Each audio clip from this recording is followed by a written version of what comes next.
Hello, bello, sziasztok, köszöntök mindenkit végtelenül nagy szeretettel a 96. jubileumi Hírex. Gondoljatok bele, egy hónap múlva itt a 100. Tiszta kemény.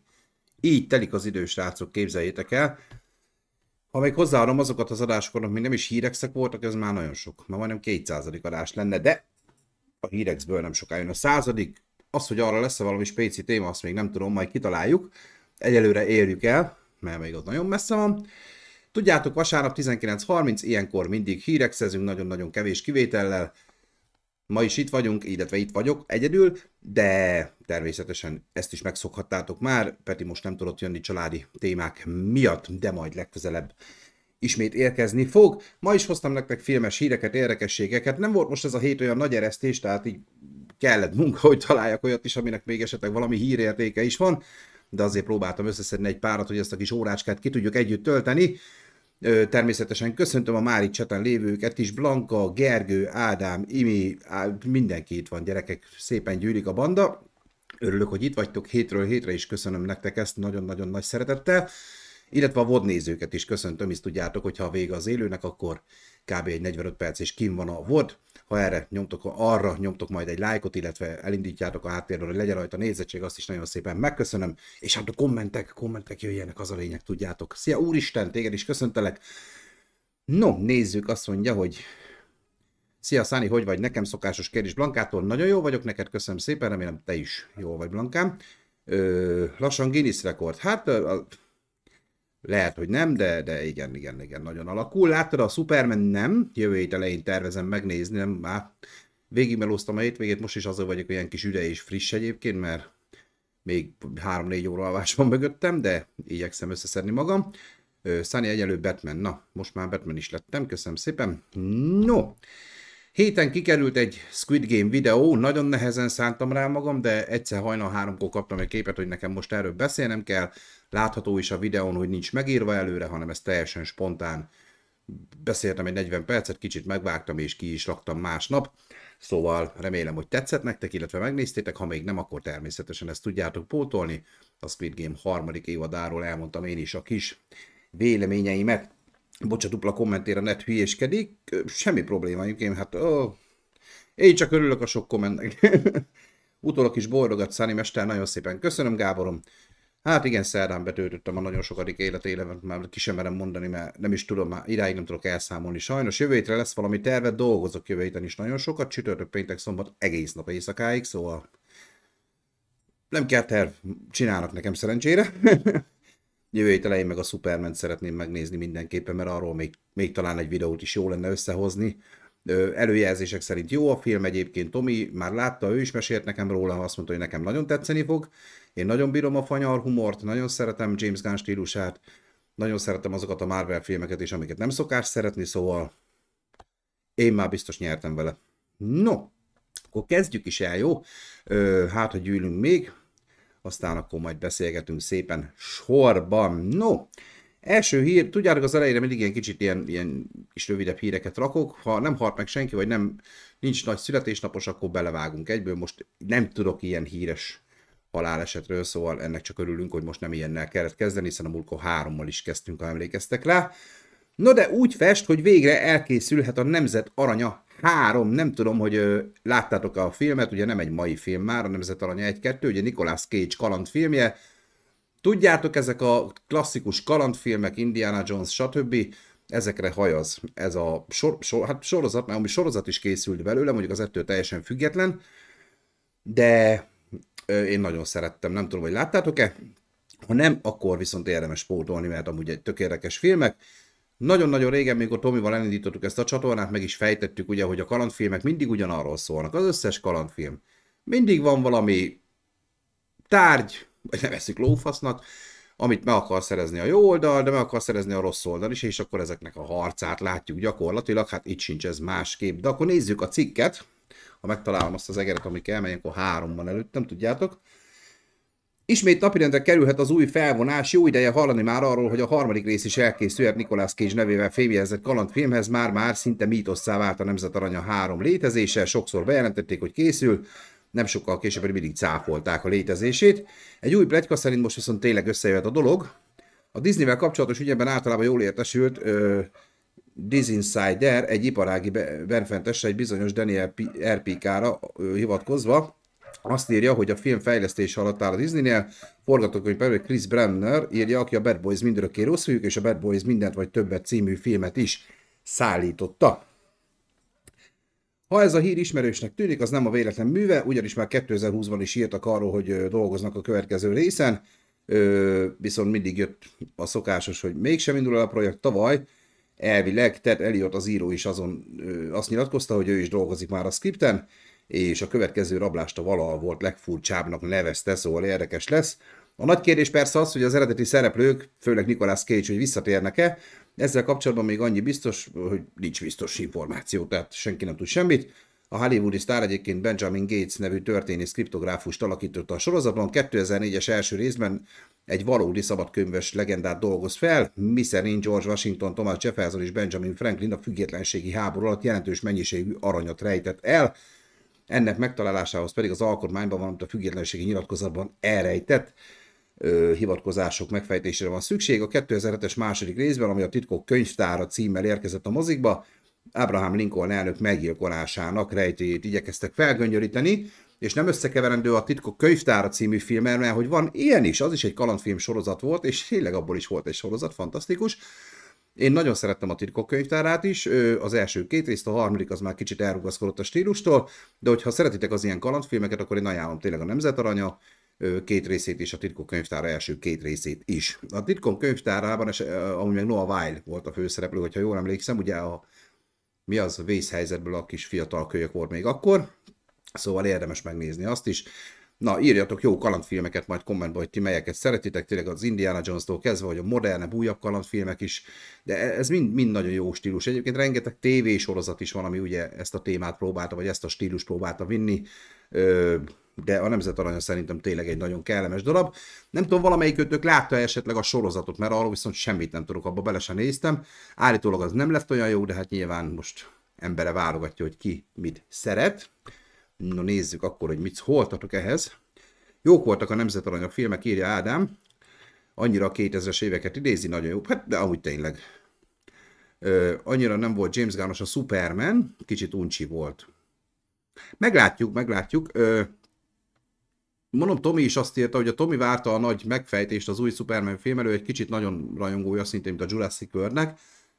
Nem azt írta, hogy csalódott benne, csak nyilván nem azt kapta, amire várt, viszont azt mondta, hogy nekem nagyon tetszeni fog, mert nagyon bomba a humora, meg ezt olvastam egyébként a kritikákban is, nem olvastam spoileres kritikát, tehát még nem tudok semmit róla, tehát ne is írjatok spoilert, légy szíves, de én meg a többi Superman filmet nem szeretem annyira, szóval lehet, hogy nekem pont ezért fog ezt tetszeni. De meglátjuk, majd el fogom mondani, mondom, nem kizárt, hogy esetleg egy ilyen videót is fogok majd készíteni a jövő héten, csak csütörtöktől tényleg olyan szinten be leszek táblázva, hogy addig kell megcsinálnom mindenképpen. No, Dzsungeltúra nagyon jó, Ádám, nagyon szerettem.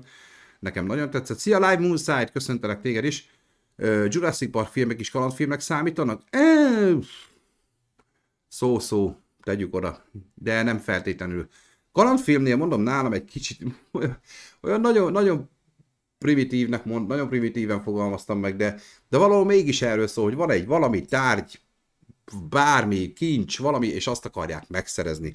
És jön a gonosz oldal, és ők is azt akarják megszerezni. Általában a kalandfilmeknek ez az ismérve. Jurassic Park ugye az egy kicsit másabb megközelítés, de az is nevezhető annak. Ja. A Nemzet Arany 1-2 nekem is bejött, írja Imre, azért időben nagy ugrás lesz a 3. Igen, meg kérdés, hogy Nicolas Cage-et mennyire tudják behúzni, bár szerintem úgy lenne az igaz, hogyha ő, hát az ő korával is haladnánk, tehát hogy akkor tegyük át a mai korba, találjunk valamit, szerintem bőven nem kell fantázia, hogy ma találjunk ilyen rejtélyeket, szóval gyönyörűen jöhet. Amúgy egy teljesen más kérdés, amúgy elmennél valamikor Hollandiába? Nem merült fel, biztos, lehet. Nem merült még fel sose az életemben, hogy én Hollandiába menjek, de nyilván lehetnek olyan körülmények, ahogy elmennék, de most így nem tudom, mire vonatkozott a kérdés, de nincs kizárva semmi. No, menjünk is tovább. Azt mondja, hogy itt közben lapozgatok magamnak. Biztosan emlékeztek, sőt, hát tudja, hogy emlékeztek, mert beszéltünk is róla. Volt a Szörnyetegek sorozat. Végre kiderült, hogy mi lesz a 4. évadban, úgyhogy még a 3. évad sincs kint. Tudjátok, ez nem egy horror sorozat, hanem ez a sorozatgyilkosokat, vagy a gyilkosságokat elkövetők életrajzi sorozata, hogy így mondjam. Ugye az első volt a Jeffrey Dahmer, a második pedig a Menendez fivérek. Már a 3. bejelentették, sőt most bejelentették már a 4. is, amit még idén elkezdenek csinálni, és még egyszer mondom, a 3. még be sem mutatták, szóval tök jó. No, nézzük, hogy mi is lesz benne. A Szörnyedekek 4. évadában a fejszésgyilkossággal vádolt Lizzie Borden lesz a főszereplő. Megvan a következő szörnyetek, bár a 3. évad még be sem futott Ryan Murphy népszerű antológia sorozatának a szörnyetegeknek, bocsánat, magyarul Monsters, angolul. Állítólag már készül a 4. évadra, és azt is tudna, hogy miről szól majd. A Variety benfentes forrásra hivatkozva legalábbis arról ír, hogy Jeffrey Dahmernek útnak indító széria, és a 4. etapja a hírhedt Lizzie Borden ügyet dolgozza fel, bár a streaming szolgáltató hivatalosan még nem jelentette be az évadot. A hírportál úgy tudja, hogy az előkészületek már zajlanak. A forgatási munkálatok ősszel vehetik kezdetüket. Lizzie Borden az 1890-es években élt Massachusettsben, és azzal vádolják, hogy fejszével meggyilkolta az apját és a mostó anyját, végül felmentették, de az ügy brutális részletei miatt Lizzie azóta is a popkultúra része. Több adaptációban is feldolgozták már a történetét, például Christina Ricci féle 2015-ös The Lizzie Borden Chronicles sorozatban, valamint Lizzie című filmben, melyben Chloe Sevigny és Kristen Stewart játszották a főszerepet. Én nem is hallottam ezekről, megmondom őszintén, elvileg ez a néni volt az, egy nagyon szimpatikusan kinéző ilyen. Hát ki ne topogna oda egy diszkóba ez a csajhoz őszintén. Figyelj, meglátod, hogy denszel, nyomja az kis fejszével megkínálja a kupakodat. Nehe. A Szörnyetegek 2. évada még tavaly szeptemberben debütált a Netflixen, és a szüleiket meggyilkoló Lyle és Eric Menendez történetét dolgozta fel. A 3. évad központi karaktere pedig Ed Gein, a Plainfieldi Mészáros néven ismert sorozatgyilkos lesz, akit a Kemény motorosok és az úri emberek sztárja Charlie Hunnam alakít a sorozatban. Szóval érkezik majd a 4. évad is, dolgoznak előre a fiúk. Tudjátok, Ryan Murphy, aki egyébként az American Horror Story-nak is a szülőapja, effektíve valahol. Ugye ő ráment erre, nagyon nagy siker volt a Jeffrey Dahmer életét feldolgozó első évad. A 2. évad a Menendez fivérek is siker volt, de nyilván nem volt akkora, mint az első.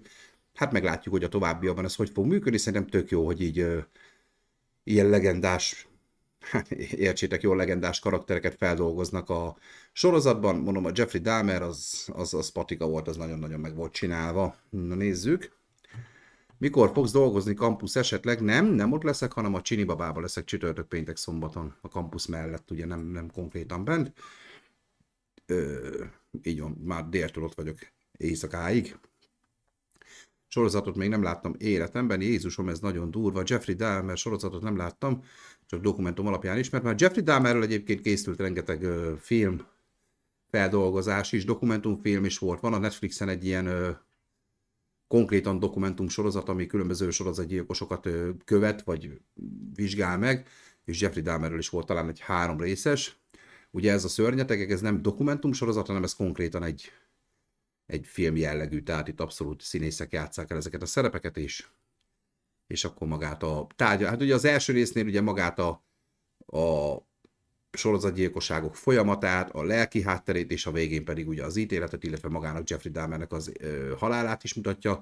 A Menendez fivéreknél pedig ugye ott egy gyilkosság volt, nem sorozatgyilkosság, ott a szüleiket ölték meg, és hogy gyakorlatilag a tárgyalás menete, a pszichológiai kikérdezés, tehát ugye egyáltalán az egésznek a folyamata, hogy őket hogy ítélték el végül. Ők mai napig börtönben vannak egyébként, és pont a sorozat kapcsán merült fel, hogy szabadlábra engedik őket, de úgy tudom, hogy végül is nem történt ez meg. Mai napig nem bizonyított, hogy mennyire volt önvédelem az ő gyilkosságuk. Értsétek jól, a sorozat sem tudja nekünk ezt teljes mértékben eldönteni, de tök érdekes, hogy ilyenekről is készítenek sorozatot, szóval én várom, megmondom őszintén.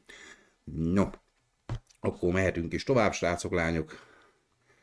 Beszéltünk már róla egyébként, illetve volt már hír egy pár hónappal ezelőtt, most megint terítékre kerül. Tudjátok, most rengeteg mesefigurából készül horrorfilm. Láttuk, ugye a Mici Mackó, Vér és Méz, most már van Pán Péteres lesz, vagy volt már Bambis, én most valahogy leszoktam ezekről, nem tudom, így a Vér és Méz 2 nekem annyira nem tetszett, hogy azóta nem néztem meg egyik ilyet se, csak ilyen tartalmakat nézek, vagy volt a Miki Egeres, abból már ugye volt 2 is, vagy most lesz a másik, nem tudom, amikor az egyikbe csak beöltöznek Miki Egérnek, a másikba tényleg Miki Egér gyilkol, szóval hagyjuk. Na de, egy újabb karakter került célpontba, és mint mondom, már beszéltünk erről, csak valahogy el is felejtődött.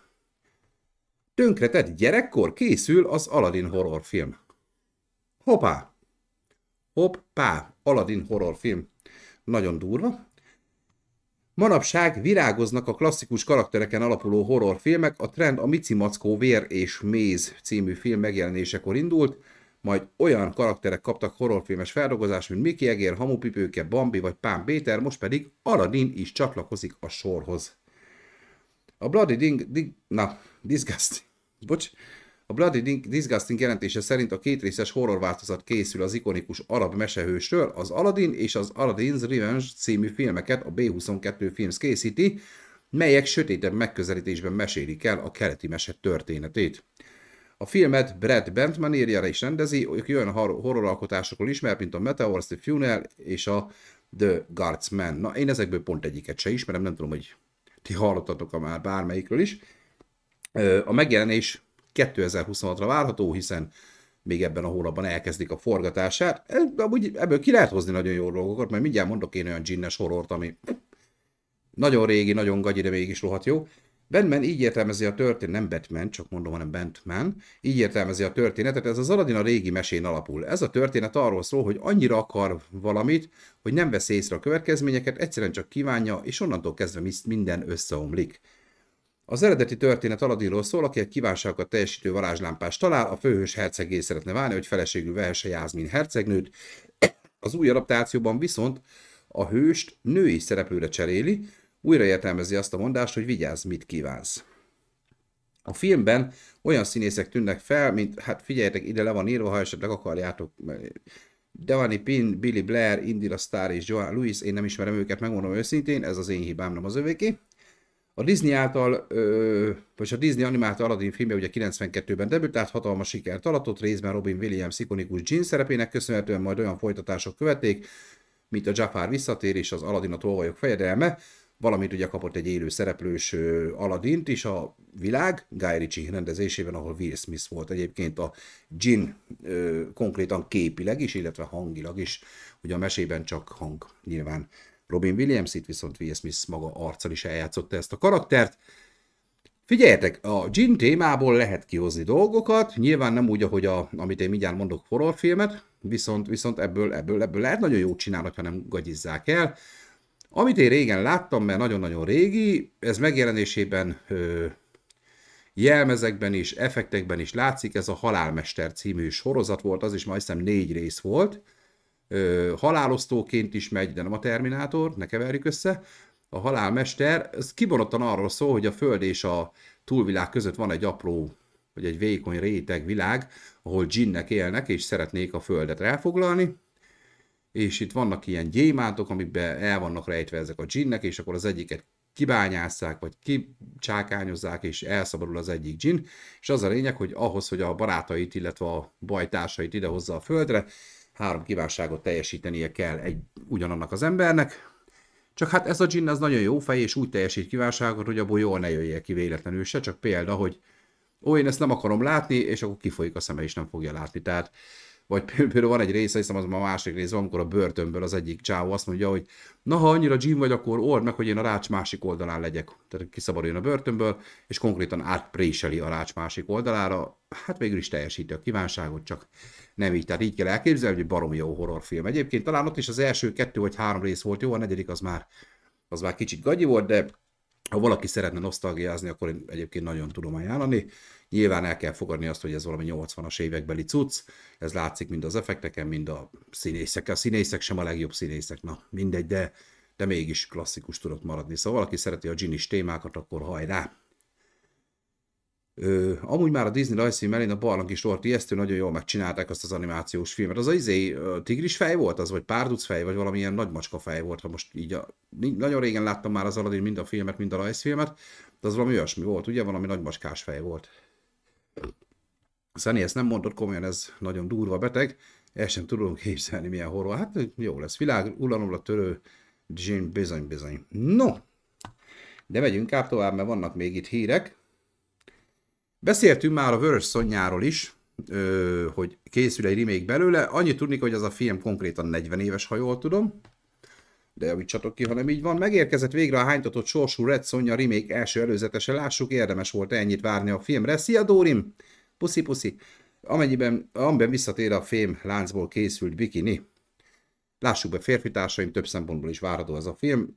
Annó az eredeti Vörös Szonyában, amiben Schwarzenegger is játszott, abban Bridget Nielsen volt Vörös Szonya. Hát akkor még abban a korban volt, ami jó volt. Idén tavasszal kaptunk egy képet abból a Red Sonjából, ami időtlen idők óta készül, így reménykedni kezdtünk, hogy lassan most már csak-csak bemutatják a filmet, most pedig végre megkaptuk az első előzetest, ami exkluzívan a Entertainment Weekly osztott meg, és meg is nézhető, nyilván ezt mi nem nézzük meg, de bárki megnézheti, így, hogy felhívtuk rá a figyelmet. A Red Sonja története szerint a vöröshajú amazon fogságba esik és láncra verik, ezért aztán kénytelen véres küzdő vermekben harcolni a túlélésért, viszont egy idő után megelégeli a zsarnoki Dragan, valamint kegyetlen feleségének Dark Amicia-nak az uralmát, ezért csapatot verbúvál, egy rakás kitaszítottból, hogy szembe szálljanak velük. Főszerepben a bosszúból ismert Matilda Lutz látható, az egy fantasztikus jó film, nézzétek meg, ha még nem láttátok. A csaj is rohadt jó egyébként, már mint színésznő is, meg minden értelemben. Aki ebben az előzetesben kétkedve kérdezi az ikonikus páncélját látva, ami inkább bikini, hogy és ez véd valamit, mire a fickó azt válaszolja, semmit, de a közönség imádni fogja. Ez biztosan így is lesz. Elvileg augusztus 15-től már a mozikban látható lesz, és már augusztus 29-én felrakják digitális platformokra is, szóval mi is megcsodálhatjuk szerintem ezt viszonylag hamar. Itt egy kép amúgy a trailerének a indexképéből, hát értitek? Vörös Szonyának ezt a változatát még 1973-ban alkották meg Roy Thomas és Barry Windsor Smith művész, először Marvel füzetekben lehetett látni, 1985-ben pedig elkészült, tehát akkor valóban 40 éve, egy film, amiben Schwarzenegger is szerepelt, és nagyon nagy bukta lett. Pedig jó film. Ugye akkor én mondtam nektek, hogy én kiskoromban szenvedélyesen imádtam az ilyen barbáros filmeket, tudjátok, akár a Conan a Barbár, a Vörös Szonya, Barbárfévérek, He-Man, tehát minden, ami ilyen brutális volt. Szóval én a Vörös Szonyát is nagyon szerettem. 2008-ban már bejelentették egyébként a remake-et, is nem kapkodták el akkor nagyon. Akkor úgy volt, hogy Robert Rodriguez készíti a produkciós cégével, és Rose McGowan kelt életre a főhőst, ezt azonban 2010-ben dobták. Aztán jöttek még ilyen, most mindegy, ezzel már nem mutatlak benneteket, jöttek még ilyen dátumok, hogy mi lesz, és végül 2022-ben jelentették be ezt a változatot, és ez a változat valóban el is készült, kedves hölgyek, urak, szóval jön Vörös Szonya, én nagyon remélem, hogy siker lesz.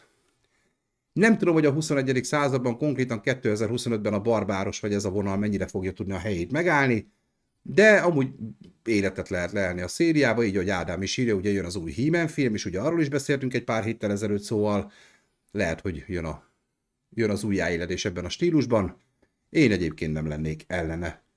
Jól néztek ki ezek a filmek. Nyilván 80-as években készített CGI-ok, vagy makett szörnyek, ugye kicsit még hülyén néztek ki, de hát könyörgöm, hát nyilván 40 évvel ezelőttről beszélünk.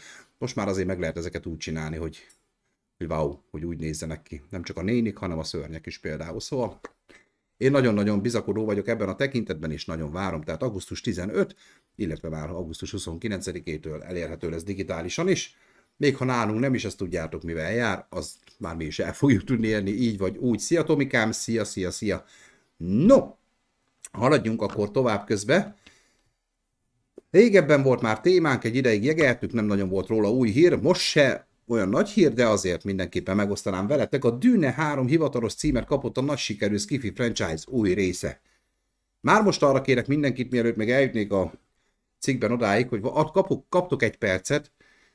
Nyilván aki tudja, az ne írja be, de aki csak satszolni akar, írja, hogy mi lesz az új Dune film. Tehát sok hír jött már erről, hogy mit fog feldolgozni, mi lesz a címe. Tehát mi lesz a Dune, az új Dune címe hivatalosan. Kíváncsiak, hogy tudjátok-e.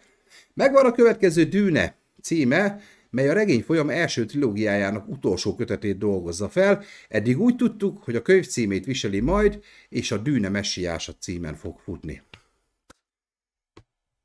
Leszpoilereztük, nem. Tehát nem ezen a címen, hanem várok még egy kicsit.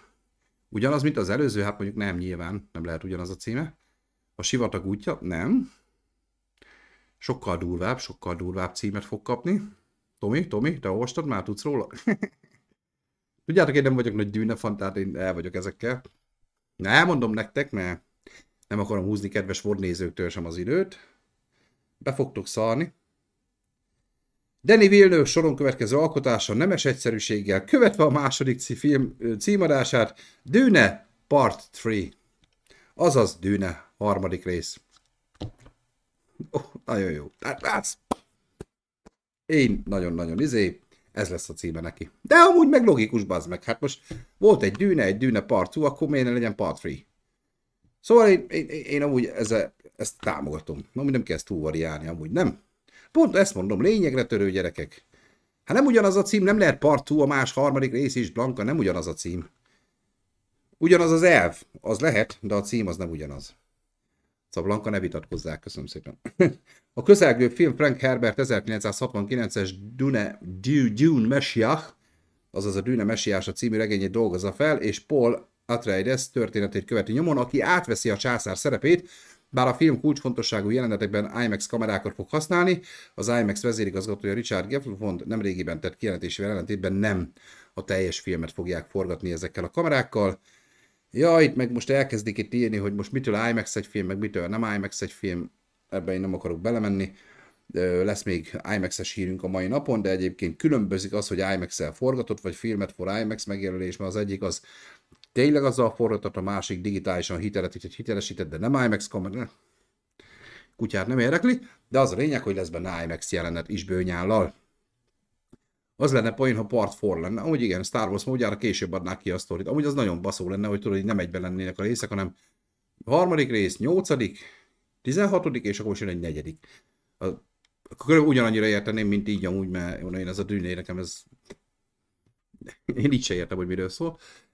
Üzletileg ez egy jó döntés, egyenesági folytatás sejtett, jobban bejönnek a nézők, messiásra hihették volna, hogy spin-off. Nagyon jó látod, Tomikám, ez így is van, valószínű, hogy ez is szerepet játszhatott egyébként ebben a döntésben, és tényleg szerintem is egy okos döntés volt, csak vicces. De hogy ennyire, mi lesz az új cím? Mi? Hát a harmadik rész. De minden mellett teljesen jogos, és pontosan ez a szempont, amit Tomi is írt. Nagyon rövid hír, de tudom, hogy csalódást okoznék a csatorna kedves nézőinek, hogyha nem beszélnék erről. Semmi konkrétum, csak annyi történt, hogy Batman 2 most már hivatalos a jó hír, amire vártak a rajongók. Batman, itt van alattam, Batman. James Gunn hivatalosan is megerősítette, hogy elolvasta Matt Reeves forgatókönyvét a Batman 2-höz. Ez a hír, tehát ne várjatok többet, ez a hír, hogy James Gunn elolvasta. Noha Reeves az elmúlt hónapban már megosztott egy bepillantást a forgatókönyvbe, megmutatta a címlapját, mindegy.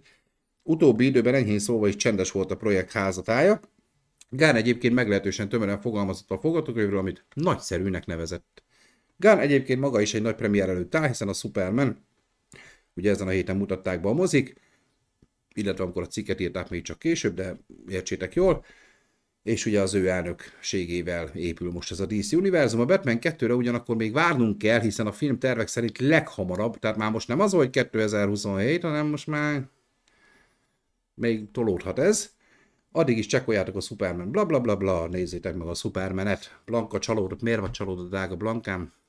Meséld el ezt nekünk most, légy szíves, mert ideg állapotba kerülök, ha nem tudom meg. Köszönöm szépen. Magyar alcímet még kaphat a Dűne 3, a sivatag visszatér, vagy még sivatagos szomszéd Dűne.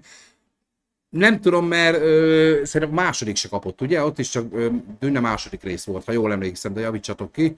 Szerintem a magyarok is követni fogják ezt a vonalat ugyanúgy. Szerintem nem fognak ők ebbe belemászni, bár a fene se tudja. Akkor a DCU Batman is nem sokára jön. Lesz DCU Batman, már megvan a címe is egyébként, de lesz is róla szó. A pimpes fiúk istenítettek téged, Tomi, így van, bemondták a neved a 28 évvel későbbi videó elején, hogy köszönik Fejér Tamásnak. A nagy meleg, nem igen. Azt várom inkább, mint Pattinson Batmanjét, szerintem ezzel nagyon-nagyon egyetértünk, de hát ismeritek már. Szia Dóri, szia mindenki, ideiglenes vagyok, nem szubkártyacsere miatt, szóval Tamás kiesett a csatorna támogatói közül. Közösítsük ki Tamást, ne szóljunk Tamáshoz. Természetesen csak viccelek. De hát el van véve a badge-et, Tomikám, azt viszont nem én vettem el, hanem a YouTube, látod? Most már Így gyerekek, felrúgom az asztalra. Ennyire baszott fel csak a dolog, de nem. Nem, hát nyilván. Már Tamással beszéltünk erről, szóval. De hogy Tamás a mindennapi életben is ilyen mindennapos jó barátom, szóval tökre örülök, hogy csatornatag vagy, de hát na, értitek. És tényleg köszönöm szépen mindőtöknek, akik ugyanígy éltek ezzel a lehetőséggel. No, nagyon örültem, hogy bemondtak, de az igazi megteszteltetés, mikor Száni mondja be, azért vannak szintek. Hát az meg, Tomi, azért örüljél. Tomi, Fejér Tamás. Be van mondva, Pim Diamond, az csak ilyen de amúgy jó fejek voltak a srácoknak, ugye én is raktam ki közös fotót a Facebookra is, illetve a YouTube bejegyzések rovatba is, hogyha valaki érdekel a 3 Pim Diamondos és Sunny, akkor azt meg lehet nézni fénykép formájában is. No, haladjunk.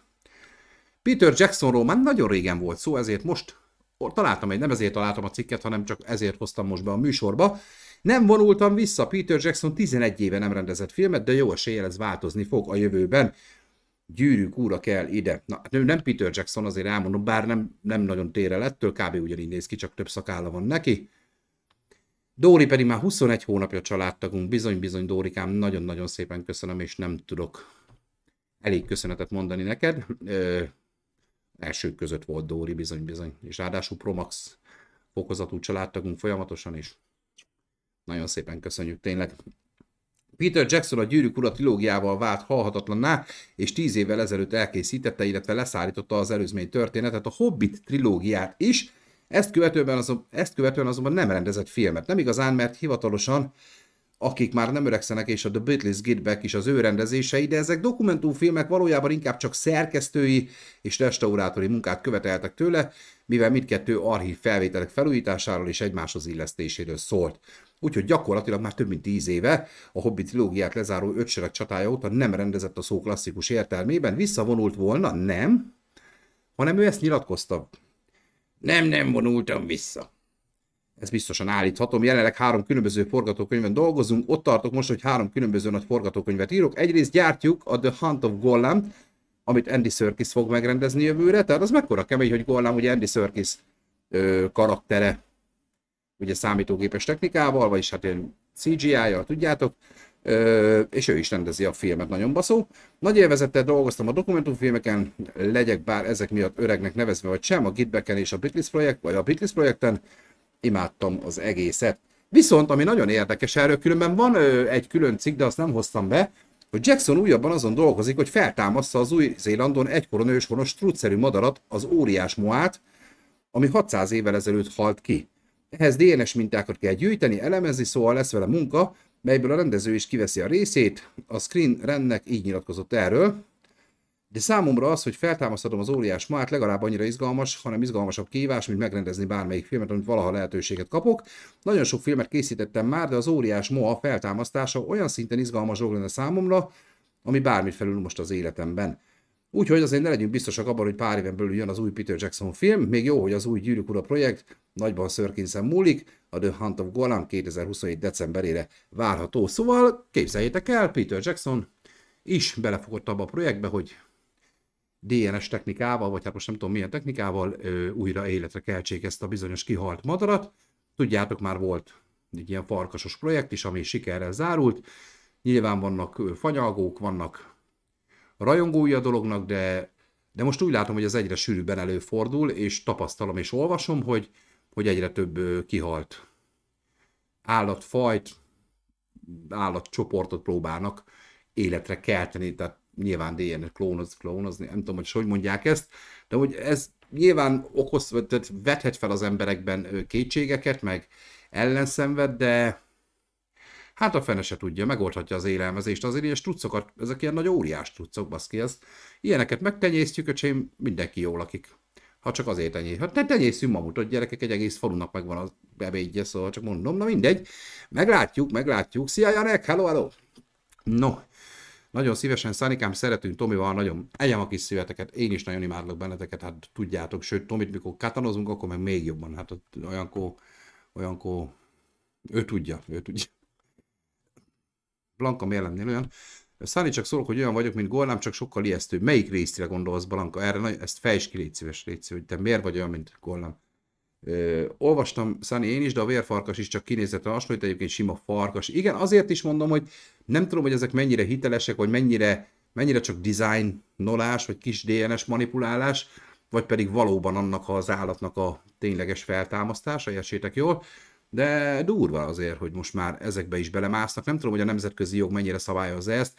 Nyilván nem lehet ész nélkül tenyészgetni most itt T-rexet meg akármit, bár Tomi imádná, azt tudom, mert Tomi biztos kikötözne az ablaka alá egyet. De meglátjuk. Drágaságom, Sunny, drágaságom. Ennyi. Amúgy szerinted az Én még sosem című sorozat az milyen lett? Jó lett? Hú, én azt nem láttam. Az milyen? Az, úristen, írd már, hogy az miről szól. Ugye a címe nem ismerős. Írd már le, létszik. Akkor én is olyan vagyok, Blanka. Na tessék, jönnek itt a gollámok, csajok, ne csináljátok már ezt velem. No. Amire nem is gondoltatok volna, én is nagyon meglepődtem, mikor a héten olvastam, teljesen friss hír. Rebootolják az Éjszaka a Múzeumban című, Éjszaka a Múzeumban filmeket, meg is van, kiírja a forgatókönyvet. Én már itt felakadtam szemügyileg, hogy ez még annyira nagyon nem régi, hogy szerintem ezt rebootolni kéne, bár ki vagyok én, hogy ebbe belepofázzak. Sean Levy hosszú utat tett meg a Deadpool és Rozsomákig, illetve a Star Wars Starfighterig, ezen a hosszú úton pedig bőven rendezett vígjátékokat is.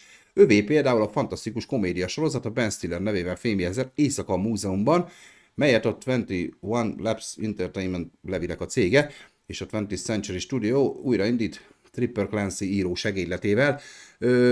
3 része volt ennek, ugye? Írjátok már el, légy szímek. 2-ről biztos tudok, de én úgy emlékszem, hogy volt ennek egy 3. része is. Azt tudom, hogy Rami Malek itt debütált így ismertebb arcként, amikor a Fáraót ő játszotta el, ha jól emlékszem, de talán 3 része volt ennek. A Deadline bejelentette, hogy Clancy veszi kezelésbe az Éjszaka Múzeumban rebootját. Az alkotónak nem sok köze van Tom Clancyhez, a híres politikai thriller szerzőz, és talán a filmográfiája sem annyira biztató, de azt tuti, hogy ez alapján ért a komédiákhoz. Társíróként ő jegyzi Wolfgang Petersen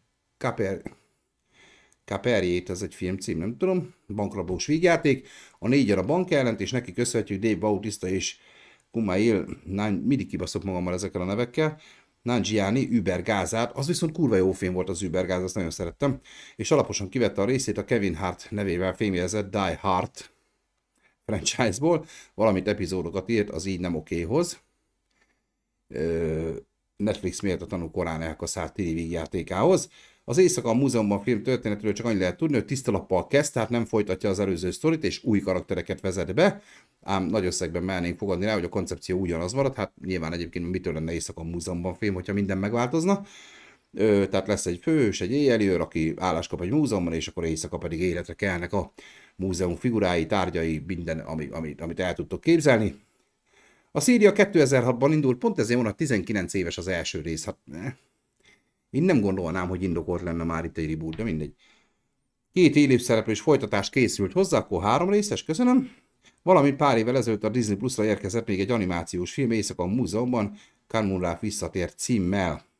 Eredeti szereplők Gareth Ben Stiller, Robbie Williams, Paul Rudd, Cara Delevingne, Ricky Gervais és Owen Wilson erősítették mások mellett. Egyébként ez az egész Mylan Trank 1993-as azonos című gyerek könyvéből ered. Szóval, Éjszaka a Múzeumban reboot, hát a fene se tudja, hogy van-e nekünk erre szükségünk még. Egyébként tényleg nagyon jó kis film volt, nagyon egyedi volt, tök jól összerakták, jól is nézett ki. Már most nincsen előttem teljesen meg, hogy melyik rész konkrétan miről szólt, talán az első rész nyilván azt szerintem az mindenkiben jobban megmaradt, többi részről már annyira nem tudok nyilatkozni, viszont nem volt rossz. Nem tudom, mit lehet ebből most kihozni. Én letoljom, ha nem igazi T-rex, csak úgy néz ki, látni akarom, bérletet veszek a Varasportba. Igen. Én nem láttam a filmet úgy, hogy légy Sunny, ne verj meg. Blanka, én hányszor vertelek meg téged? Csak kérdezem, hogy most ez milyen indokkal írtad le, hogy én ne verjelek meg, hát nem is ismerlek, hát nem is láttalak életemben egyszer se. Volt már szó Supermanről? Megnéztem, sok remény nem fűztem hozzá, így nem ért csalódás. Nem Janek, nem láttam még, szóval spoilert ne írj, az elején beszéltünk egy pár szót, de csak annyit, hogy még nem láttam. Lesz cikkünk a Supermanről, de spoilermentesen. Jövő hét elején mindenképpen, sőt már valószínűleg a holnapi napon meg szeretném nézni, mert videót szeretnék készíteni ide nektek a csatornára róla. Én már gusztustalan módon spoilerest fogok, azért is. Viszont én csütörtöktől már nem érek rá egész héten, szóval nekem ez szerdáig valahogy le kell rendeznem idegileg. No! Bocsi, de még én sem láttam, csak hallottam, hogy azt mondják, jó lett. Azt hittem, te már láttad, mert sok filmet, sorozatot ismersz. Figyelj, most elkezdtem megint. a Chucky sorozatot. Tudjátok, én nagyon szerettem azt a horrorfilmeket, a klasszikusokat, ugye a gyerekjáték, ez a babás, ez nekem nagyon tetszett, mindaddig még egy utolsó pár részre el nem cseszték, viszont eljutottam odáig, hogy minden sorozatot megnéztem, amit akartam, és a Chucky még ott volt a gépemen, és most elkezdtem nézni ugye a sorozatot, az első évad megvolt, most kezdem a második évadot, mert elvileg lezárt 3 évaddal rendelkezik, azért kezdtem el nézni, mert tudom, hogy nem kell várni folytatást, középszernek tök jó időtöltésnek, szóval el vagyok most azzal, most nekem az a következő 1-2 hétben még az lesz a menet. Ja, nekem megnéztem a Superman, tetszett, de inkább vígjáték, epikusabbat szerettem volna, így van, Tomi ezt mondta nekem is, hogy nekem viszont tetszeni fog, mert én meg pont nem akarok epikus Superman, abból már kaptunk eleget, hanem én egy ilyen balfasz Superman-t akarok. Nem tudom, hogy kapunk-e balfasz Superman, az egyik cikk valahogy úgy fogalmazott, de nem mondjátok el, léci! Holnap megnézem. Sunny mi ijesztő egy játék babában. Alapvetően semmi, de amikor késsel hátba döf, az viszonylag meglepő tud lenni. Például egy Chucky film esetében.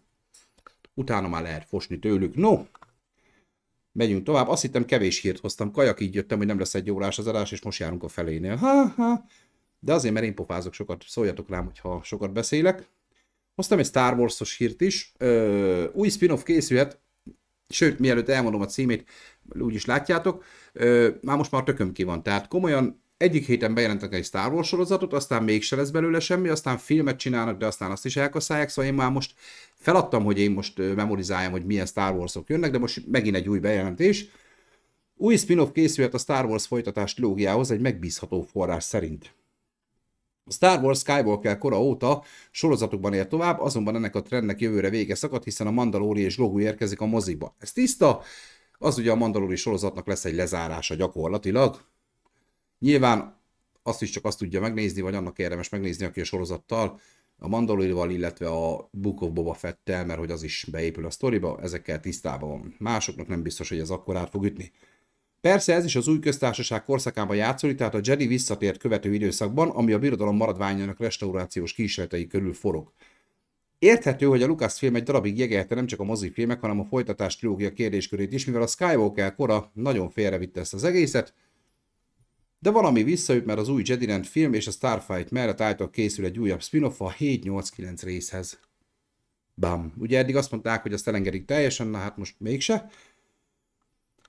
A megbízható szivárogtató elhintette, Lucasfilm berkeiben már tárgyalnak arról, hogy egy újabb filmmel bővítsék a folytatás trilógia világát és korszakát. Azt még nem tudja, hogy mely karakterek kerülnek vissza a sztorik centrumába, vagy hogy egyáltalán ismerős figurák jönnek-e vissza, de az még nagyobb kérdés, hogy elkészül-e. Szóval a Star Warsnál ezt nem lehet tudni, tehát mostanában ez halál teljesen. Jó, tesszük persze, mindezt fenntartással kezeljük, de egyrészt Richmond megbízható forrás, másrészt Caitlin Kennedy, a Lucasfilm elnöke pár évvel ezelőtt azt nyilatkozta, hogy mindenképpen szeretnének ezzel a korszakkal, illetve ennek közeljövőjével is behatóbban foglalkozni, és az sem kizárt, hogy Rey, Poe, Finn és a többiek is visszatérnek a Star Wars jövőjében. Állítólag Daisy Ridley hősnője több projektben is felbukhat, erről már beszéltünk, akár Simon Kimber trilógiájában is. De aztán arra is azt mondták, hogy mégse lesz belőle semmi, aztán most Egyelőre az a biztos, hogy Shaw Levy 2027-re tervezett Starfighter-je és Sharman Obaid Chinoy-nak az új Jedilandet bemutató filmje a folytatás trilógia után években veszi fel a fonalat, és az is tudni, hogy az előbbi variú karaktereket vonultat fel, amiben az egyik ugye Ryan Gosling lesz. Magával az érával alapvetően nincs gond, sőt egy tökéletes lehetőséget nyújt arra, hogy a Star Wars megújuljon, és végleg eltávolodjon a Skywalkerek történetétől, bár hogyha most azt folytatjuk, akkor nem fog, gyerekek, segítek, nem fog, na mindegy. Sunny, remélem, hogy Baby Yoda szerepelni fog. Hát a Mandalori és Groguban a Grogu az burkoltan is, de utal rá, hogy benne lesz, ha már a címben is benne van, mert ugye a Baby Yoda ugye az a Grogu. Szóval, Blanka, ezt megmerem neked ígérni nagyon-nagyon szívesen. És nem akarlak megverni, jó? Tehát tovább. Itt a nézők azt hiszik, hogy én ütöm a nézőimet, tehát nem tudom. No, viszont már régebben volt szó erről a monumentális filmről is, ezért örültem, hogy megint jött egy hír szembe velem. Ilyet még nem láttunk, Tom Holland szanaszét dicsérte az Odysseyát és rendezőjét Christopher Nolant. Christopher Nolan a csavaros kifik és történelmi témájú filmek után a mitológiai világ felé tekint, az emberiség egyik legnagyobb eposzát, az Odysseyát dolgozza fel újra. Erről nagyon sokat beszéltünk, hétről hétre jöttek a bejelentések. Az Odyssey az a film, ahol még a legkisebb mellékszerepekben is tényleg legnagyobb hollywoodi sztárok játszanak, szóval volt miről beszélnünk. Nolan nem cicázik, teljes egészében IMAX kamerákkal forgat, jelentős számú eredeti helyszínen, többek között Szicília közelében, ezúttal sem adja alá, még a kisebb mellékszerepekben is minimum közismert színészeket, hanem sztárokat láthatunk. Az egyik főszerepet Tom Holland játsza, aki csak szuperlatívuszokban tudott beszélni az Odüsszejáról, forgatási idejében, vagy szabad idejében. Csodálatos élmény volt eddig, életem egyik legmeghatározóbb munkája, ahhoz nem fér kétség. És a legjobb élmény, melyet valaha is átéltem egy forgatás keretében. Hihetetlen izgalmas volt, és nagyon más is volt, mint amit eddig tapasztaltam. Szerintem erre azt fogjuk mondani, hogy ilyen filmet még nem láttunk. Chrisszel együtt dolgozni, megismerni őt és Emma Thomas producert abszolút fantasztikus volt. Senkit nem láttam még úgy dolgozni, mint ahogy ők bele tudják vetni magukat a munkába. Hát nem véletlen, hogy ebben a szakmában bizonyosan ők a legjobbak. Hogy ezt a frontvonalban tapasztalatom meg, hogy része lehetek ennek a folyamatnak, és együttműködhetek a szakma egyik igazi mesterével, és tőle tanulhatok, életem legjobb élménye. Holland tehát oda van Nolanért és az Odüsszejáért, és Nolannek sem kell tartani attól, hogy a sztár elspoilerezi a sztorit, mivel az Odüsszeus történetét mindenki ismeri, hiszen tananyag volt, szóval nagyon nem lesz mit spoilerezni rajta. A színész Télemá Costa hős vakmerő fiát fogja megformálni, a fiatal felnőttként nem nyugszik bele abba, hogy édesapjának nyoma veszett, meg ő is torkig van a kérőkkel, akik édesanyját és a trónt akarják, úgyhogy makacsul útra kelne. A kiszivárgott előzetes tanulsága szerint erről John Bertrand karaktere próbálja lebeszélni, Odysseus pedig Matt Damon fogja formálni, akiről Anne Hathaway egyetemben szintén csupa jót mondtak. Ugye itt megint Tom Holland, Matt Damon mindig is az én hősöm volt, Anne Hathaway szintúgy, szóval ez az ő oldalukon játszhatok, nagyon sokat tanulhatok tőlük, a barátjuk lehetek, nem is kívánnék ennél jobbat, mindegy bla bla bla. Na de az a lényeg, hogy Tom Holland az égig magasztalta a filmet, jó, hát nyilván nem fogja szidni, mert azért az hülyén jön neki. Szia Norbi!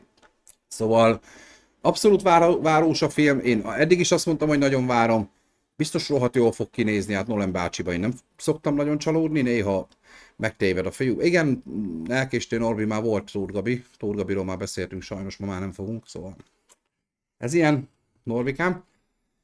Szóval itt van egyébként egy ilyen kis plakátocska is, ha megnézitek. Na nem plakát, csak egy ilyen promo, de Odyssey, és ugye ott van, hogy 2026. 7. hó 17. Gyerekek, nagyon jó lesz, nagyon várom. Jó van, Norbi, ne hisztiz már, nyugodjál le. Érted? Úgyis megmondta Blanka, hogy ütöm a nézőimet, nehogy te legyél a következő. No. Viszont következő jön a Stranger Things utolsó évada, ezt is beszéltük már 8612-től, alig egy 3 évszázadnak kellett eltelnie hozzá. Linda Hamilton elárulta, mire számíthatunk. A Terminátor filmek sztárja soha nem vett még részt akkora produkcióban, mint a Netflix siker szériája, a Stranger Things utolsó évadának. Ő lett a kulcsfigurája, és a Terminátor egy jelentéktelen projekt volt ezek szerint, de mindegy. Ezzel kapcsolatban pedig újabb részletek derülnek ki. Itt ismét ugyanezt írja a cikk, hogy újabb részletek derültek ki a Netflix legnépszerűbb amerikai sorozatának kulisszái mögül. A Stranger Things utolsó évada végén érkezik, utolsó évada az év végén érkezik, bocsánat, amelyhez idén a legendás Linda Hamiltont is csatlakozott. A Terminátor filmek 68 éves sztárja kulisszatitkokat osztott meg a szerepéről és a grandiúzos forgatásról. Új előzetes holnap mire? A Stranger Thingsből? Addig megmutatom Linda Hamilton, milyen szép fiatalos, nézzétek csak.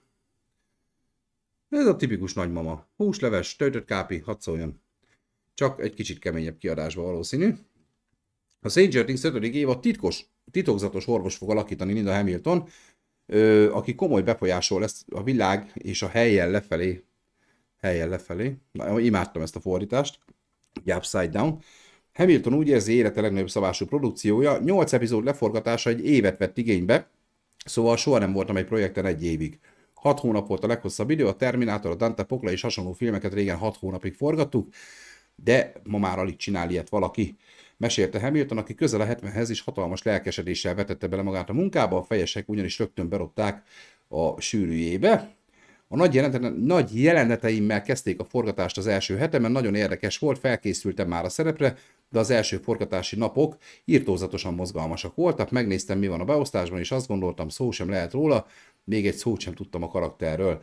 A Stranger Things-ben jöttem rá, hogy itt szó sem lehet arról, hogy csak a kaszkadőr mutatványokra, speciális effektekre, nagy színészi alakításokra, vagy a karakterrel kapcsolatos dolgokra koncentráljak. Itt minden egyszerre történik, és minden nap hatalmas élmény volt egy éven át. Fűzte hozzá Hamilton. A rajongók egyébként már tűkörülve várják, hogyan alakul az utolsó 8 epizódban a gyönyörű Millie Bobby Brown által alakított Tizzy és a többiek sorsa.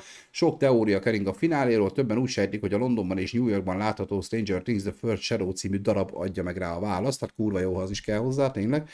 és egy rejtélyes női karakternek is meg kéne jelenni a fináléban, akit tiniként érzelmi számok fűztek a főgonoszhoz. Érdekes, érdekes, érdekes. No. Igen, Stranger Things előzetes. Linda Hamilton pont neked való. Köszönöm, Blanka. Ő Louise felesége, vagy anyja? Melyik Louise? Louise Hamilton, úgy gondolod, a forma egyezős ő, ugye? Ugye? Szani, csak szólok, Linda Hamilton pont neked való nő. Figyelj, most mondanék valamit, egy több mint 20 évvel idősebb, csak jó? Nem tudom, hogy én mennyinek nézek ki Blanka a eszemedben, 46 voltam szerdán, szóval még azért talán még nem, talán még anyám lehetne szó szerint. Nem mondom, hogy nem volt olyan időszak, amikor mondjuk a MILF mániám nem győzedelmeskedett, de az mondjuk 20 évvel ezelőtt volt, jó? Tehát Blanka ez most nem esett jól, azt kell mondanom, hogy én most sírni fogok ezért. Na mindegy. Azt mondja, Isten értesen vagy, amiben hiszel. Engem az ideg rángat konkrétan, Nobire, köszönöm szépen. Na de, szó esett a 28 évvel későbbről, akkor folytassuk is ezt a vonalat. Gonosz természetéről szól majd a 28 évvel később folytatása. Tudtunk már ezt a trilógia második darabjáról, viszont most már derültek ki dolgok. 2 héttel a világpremiért követően hazai moziba is eljutott a 28 évvel később, igaz, csak cenzúrázva. Csak én hallottam a pukit. Nem volt puki. Adásba azért nem szoktam. Szoktam én bármikor, meg én be is vallom, ha én voltam, de nem. Nem amúgy itt húzom a kezem a mikrofon alatt, lehet, hogy ez adhatott ki valamilyen hangot, nem volt puki. Meg ha én pukiznék, az nem hallatszana itt bele szerintem, meg megy a vonat, meg ilyenek. Nyitva van az ablak, meg kutyák is ugatnak, remélem azt nem halljátok, csak zárt ablaknál kicsit nem jó idő van. De megjutott a Gergő, nem volt puki, de csinálok majd egyet azért is. A 100. adást azzal vezetjük fel. Na, szóval, de nézd, Blanka pukizik, az milyen? Az kacsa? Kacsa puki ott a cseten, látjátok ott lent? Ott. Na, 2 héttel a világpremiért követően a hazai moziba is eljutott a 28 évvel később cenzúrázva, ami kifejezetten jóra értékelt az újságírói szakma, de a mozikban sem hoz rosszul, már több mint 125 millió dollárt fialta a Danny Boyle 60 millióból készült rendezése. A folytatásnak pedig már a hivatalos angol címe és a premier dátuma is ismert, 28 Years Later, The Bone Temple, Csont templom, vagy nem tudom, hogy lesz magyarul, január 6-án érkezik az angol mozikba, tehát nem kell olyan sokat várni rá.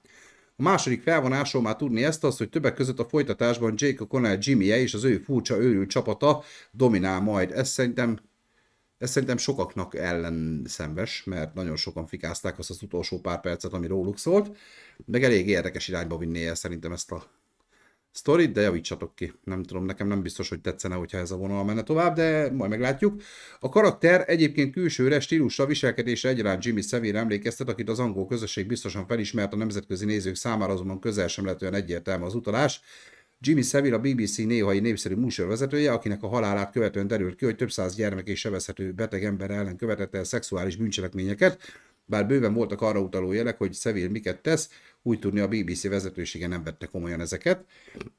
Az őt szimbolizáló karakternek tehát központi szerepe lesz a folytatásban, ami a gonosz természetét vizsgálja majd. Továbbá tudjuk, hogy Cillian Murphy, Ralph Fiennes, Aaron Taylor Johnson és Alfie Williams mind-mind visszatérnek korábbi szerepükben, valamint Sámson, az alfa fertőzött is benne lesz a filmben, sőt nem csak benne lesz, de kulcs szerepet is kap. Na, ő az a nagyfaszú zombi, akinek mi nem láthattuk a nagyfaszát, de nemzetközi szinten ki voltak akadva, hogy elég komolyan lengerezett ott a filmvásznon. Bocsánat, hogy most inni fogok egy picit, szintén palacból, ahogy ezt parasztmódon tenni szoktam, csak leve ne legyen, így van, Gergő. Hát, ebbe a korba, nem, még tudok vigyázni.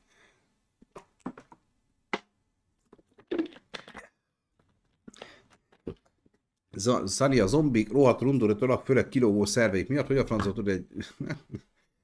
Ez most olyan, hogy azt, mint a Star Wars. Ez egy fantázia világ. El kell fogadni, kész, ne kössünk bele. Tudod, ez a szokásos, mikor a Star Wars-ban az űrhajó, hogy tud manőverezni. Tehát az egész Star Wars fura, nem csak az űrhajó. Ugyanaz a zombi, hogy most kilóga bele, van rajta bugyi, nincs rajta bugyi. Egyenlőre ez még csak fantázia, bár nem tudhassuk. Állítólag van tényleges, és ezt hallottam, hogy az Amerikai Egyesült Államoknak van tényleges protokoll követendő parancs sorozata a zombi apokalipszis esetére. Tehát készülnek rá azért a fiúk, de hát ez van. Na, akkor jöjjön a Superman. Ta-da! Kiderülhetett Superman sztárjainak bére.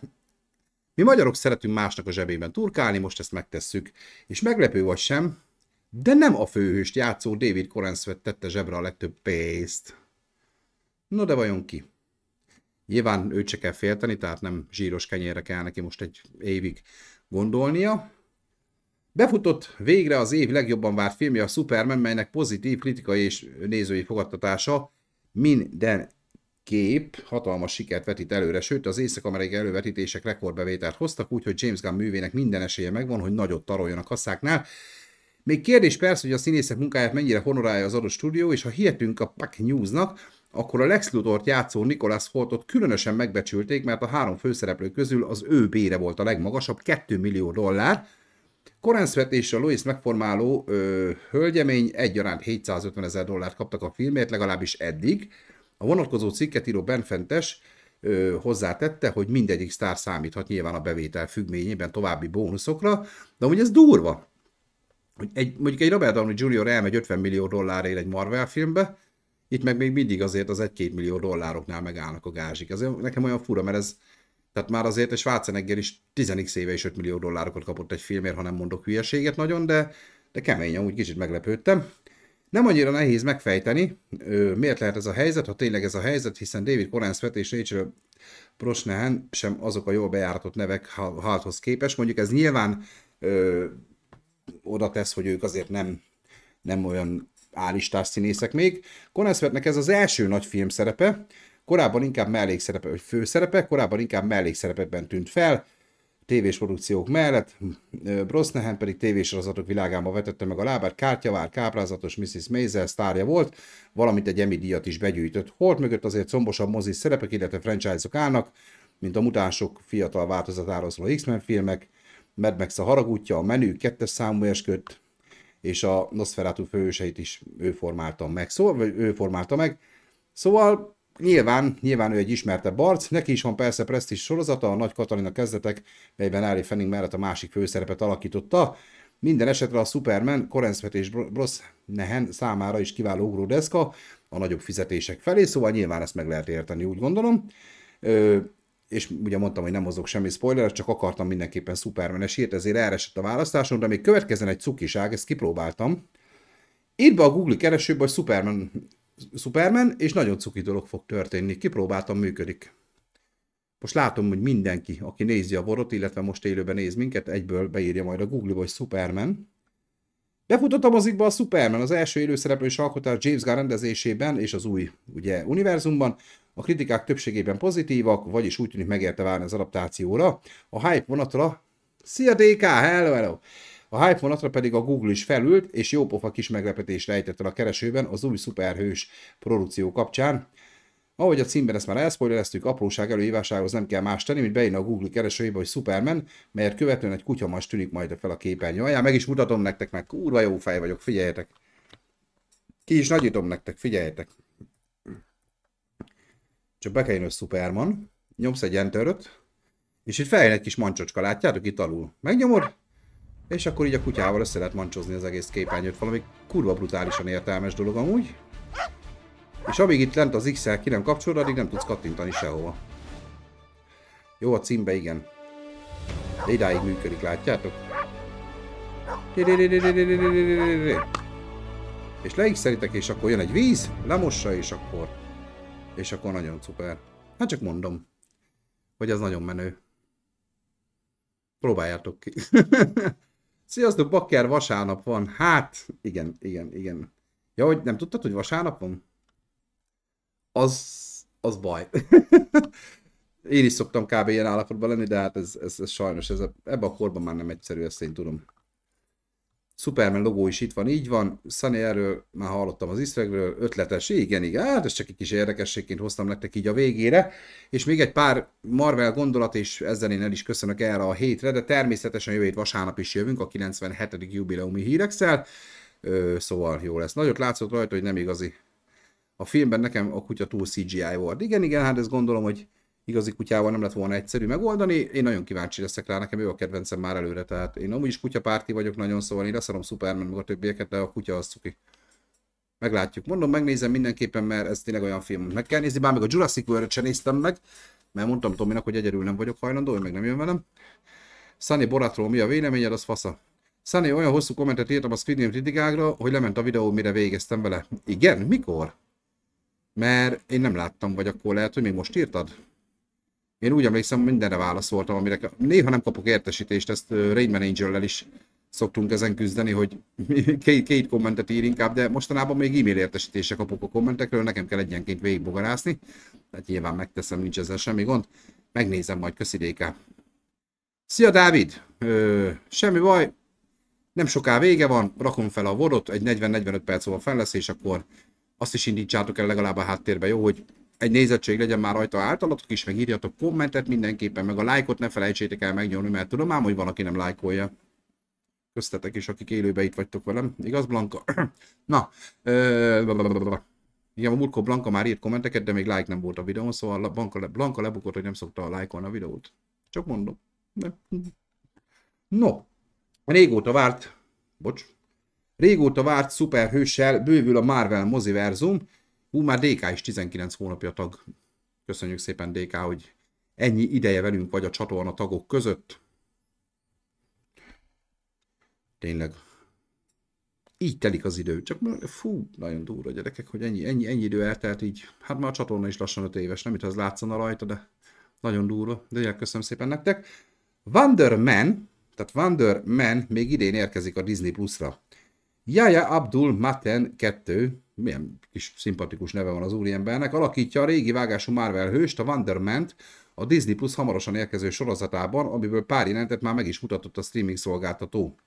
Új csináló videójában, melyben 2025-ös további premierig gyűjtötte össze, Wonder Man polgári nevén Simon Williams, Stanley, Don Heck és Jack Kirby alkotta meg 1964-ben a Bosszúállók 9. számában debütált, kezdetben gonosz figura volt, majd később hőssé vált, a 70-es években csatlakozott a Bosszúállókhoz. Képregényben az ő agymintáit használták Vízió megalkotásához, ami azt jelenti, hogy Vízió egyfajta robot változata Wonder Man-nek. Egyik fő képessége a sebezhetetlenség, a másik a szupererő, így Simon Williams nappal színészként, kaszkadőrként tevékenykedik, éjjel pedig szuperhős. A sorozat kreátora Shang-Chi és a 10 gyűrű legendája rendezője Destin Daniel Cretton, a szereplők között pedig ott lesz Ed Harris, mint Simon bátyja, Demetrius Gross, valamint Ben Kingsley is visszatér a lecsúszott színész Trevor Slattery szerepében. Szóval érkezik Wonder Man. Ha valaki nem tudta volna, hogy van ilyen. Van. Amúgy részt kellett vennem egy Squid Game-en, hogy megkapjam a 19 hónap tagságot. Aha. Hát nem osztogatják azt csak úgy azért, tehát gyerekek, nem így megy. És már Dávid is 6 hónapja, ez azért durva, hogy már 6 hónap eltelt azóta is, és köszönöm neked is. Batman következő filmének címe, The Batman Part 2. Így van. Így van. Nem variálják túl. Hát mi a Dűne is, megbeszéltük. Part 3. Nem kell túl variálni, meg alcímeket adni. Hanyadik rész, csocsi, kész. Nem variáljuk. No, érkezik egy utolsó hírecske. A Bosszúállók ítéletnap forgatásáról kiszivárgott képeken együtt láthatjuk a Fantasztikus 4-es és az új Bosszúállók néhány tagját. A Vasszívvel már tényleg lezárult a Marvel moziverzum 5. fázisa, így a végjáték szakaszába léptünk, melyet a Fantasztikus 4-es első lépések fog felvezetni július 2. felében. Egyelőre még kérdője, hogy mennyire lesz meggyőző a csapat debütálása, az viszont biztos, hogy mind a 4-en benne lesznek a Bosszúállók ítéletnapban. Ennek forgatása javában tart, erről pedig kiszivárgott néhány fotó, melyet alább megtekinthetünk. A képek fő helyszíne talán a Fantasztikus 4-es űrhajója, vagy egy másik jármű, rajtuk meglátható Ebon Moss Bachrach egy fura ruhában, nyilvánvalóan abból a célból, hogy digitálisan lényé. Változtassák majd az utómunka során. A háttérben kiszúrhatjuk Wyatt Russellt is, aki az USA ügynököt formálja meg ugye a mennydörgőkből, valamint ott áll hátta Danny Ramirez, az Amerika kapitány szép új világ sólyma. Három különböző film, 3 különböző színésze, úgyhogy semmi kétség nem lehet afelől, hogy így gyülekező lesz, és Amerika kapitány és a mennydörgők bosszúálló konfliktusa feloldódik. Impozán szereplők állt a Bosszúállók ítéletnap Anthony és Joe Russo rendezésében készül, premier 2026. decemberére várható, ugye emlékeztek, hogy májusról már eltolták a premiért. A képet most nem fogom megnyitni külön X-ben, de itt van egyébként. Nyilván nem egy nagy vasszizdasz, hát ugye egy kék háttér előtt, meg ilyen kis, látszik, hogy ilyen kis műdíszletekkel dolgoznak, de nyilván ez az utómunka során már változni fog. Szóval ez van, gyerekek. Érkezik az is majd. Nyilván a Fantasztikus 4-es még ebben a hónapban egy nagyon-nagyon várt premier mindenki által. Szóval hajrá, hajrá! DK, köszönjük szépen ismét egy subgiftet DK-nak, amit most Norbi kapott ajándékba. Már Norbi, látom magam, hogy megbánta, hogy ő már most elment. Vagy itt vagy még Norbi? Köszönjük szépen. Norbi, te nem vagy tag, vagy most játszol a Squid Game-en, érte? Igen, lehet, hogy Squid Game-ezik Norbi. Köszönjük szépen, DK, nagyon, nagyon aranyos vagy. No, hát ennyi hírt szedtem én össze nektek a mai napra. Remélem, hogy azért valamennyire ki tudtuk tölteni az időt, meg tudtam tájékoztatni a kis csapatot. Jövő héten vasárnap lesz Hírex, jelenlegi tervek szerint. Valószínűleg, mint a mosodszal úgy fogok kinézni, de ez egyébként meg mindig így van, szóval nem hiszem, hogy ez bárkit meglepne. Szeretnék Superman kritikát, szeretnék, ha ezt szerdáig meg tudom csinálni, akkor lesz, ha nem, akkor baj van, mert utána csütörtök, péntek, szombaton biztos, hogy egy percem se lesz rá sajnos, mert ugye akkor lesz egy kis DJ Mellow. Eljöttem a végére, hogy verjem a mellem a 19 hónap tagsággal. Tényleg köszönjük szépen neked, DK, illetve természetesen a többieknek is, akik élnek ezzel a lehetőséggel. És nagyon szépen köszönöm mindenkinek, aki hozzászólásokat ír a videókhoz, lájkot nyom rá, illetve még a vorot is elindítja a háttérben, hogy hadd menjen le még egyszer, mert sajnos azokat a nézettségi adatokat, amiket ez az élő kap, azt elveszítjük nullára, mert ez törölve lesz, és amikor kirakjuk a vorot, te hiába nézted meg az élőt, az nem adódik hozzá, csak akkor, ha háttérbe elindítod, és ne némítsd le, mert akkor nem indul el egyébként. A minimális hangerővel hadd menjen, tudod. Köszönöm szépen, tényleg segítsetek nekünk ennyiben, legalább az algoritmus hadd pörögjön egy kicsit, ha már a nézettség nem megy sehova így 5 év alatt se, de nem baj, itt vagyunk gyerekek, más nem, a Hírex az megmarad. De azért próbálok még tartalmakat csinálni, ugye meg volt most a Squid Game kritika, még egyszer köszönöm annak, aki megnézte, de aki még nem, akkor természetesen ezt tudja pótolni mindenképpen. Norbi, kicsit több aktivitást kérnénk a tagságért cserébe, így van, Norbi el van tűnve. Csatornataghoz nem csinál semmit, de jó van. Most éppen a meghatódottságtól nem tud írni. Valószínű egyébként, hogy most a könnyek szökkentek a szemébe, és most ott abban nevez erősen. De hát ez ilyen... Na hát nagyon szépen köszönöm, hogy ma is itt voltatok, velem tartottatok. Ahogy az előbb említettem, a VOD hamarosan kikerül, egy olyan 40-50 perc maximum, és akkor arra lájkot, hozzászólást és egy kis megtekintés, hogyha adtok nekem, azt nagyon szépen köszönöm. Jövő héten vasárnap 19:30-tól ismét Hírex, a 97. jubileumi, illetve tényleg igyekszem egy Superman videóval mindenképpen jönni. Ehhez az kell, hogy én azt holnap megnézzem. Ez a terv, és köszönöm szépen még egyszer. Puszi nektek, sziasztok, és természetesen a csatornatagok listájával búcsúzunk. Tomit nem húztam le róla, de tudjátok, van egy kis türelmi. De vicceltem, csak Tominak mindig szeretem szívni a vérét. Sziasztok, vigyázzatok magatokra, ciao.